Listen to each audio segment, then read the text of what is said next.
নমস্কার বন্ধুরা, আজকে মোয়ানাকে আমরা সুন্দর করে সাজিয়ে নিয়ে এসেছি মায়ের মন্দিরে। কারণ বাড়ির বড়রা সবাই বলছিলেন যে ওর মুখটা এঁটো করিয়ে দিতে, কারণ এখন বেশিরভাগ বাচ্চারাই প্রায় 5 মাস বয়সে দাঁতটা উঠে যায় অনেকেরই। তো আমরা তাই দেরি না করে মোয়ানার 5 মাস বয়সে আমরা মন্দিরে নিয়ে এসে ওর মুখটা এঁটো করিয়ে দিয়েছি। আমরা ওই অল্প পায়েস আর সন্দেশ নিয়ে এসেছিলাম মুখটা এঁটো করানোর জন্য। তা আর মোয়ানার সিমটমও কিন্তু প্রায় ওরকমই, দাঁত বোধ হয় মাড়িগুলো শুরু করে ওর। তো দেরি না করে পুরোহিত মশাই ওকে মুখটা এঁটো করিয়ে দিচ্ছে।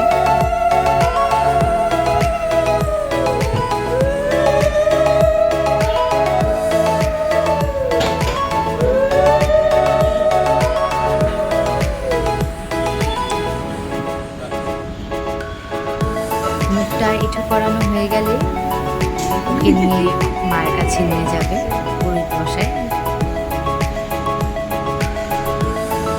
মায়ের আশীর্বাদের জন্য মায়ের কাছে নিয়ে গিয়েছে।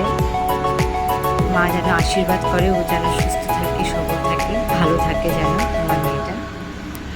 হয়ে গেছে মোয়ানার মুখ এঁটো করানো, বাবার কাছে দিয়ে দিল।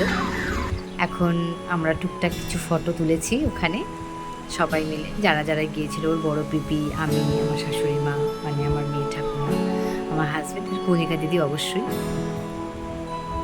মায়ের মন্দির দর্শন করে আমরা ফটো তুলে বাড়িতে এসে আমি আবার ইতিমধ্যে এই হলো আজকের ভিডিও। ভালো লাগলে লাইক করো এবং চ্যানেলটিকে সাবস্ক্রাইব করো।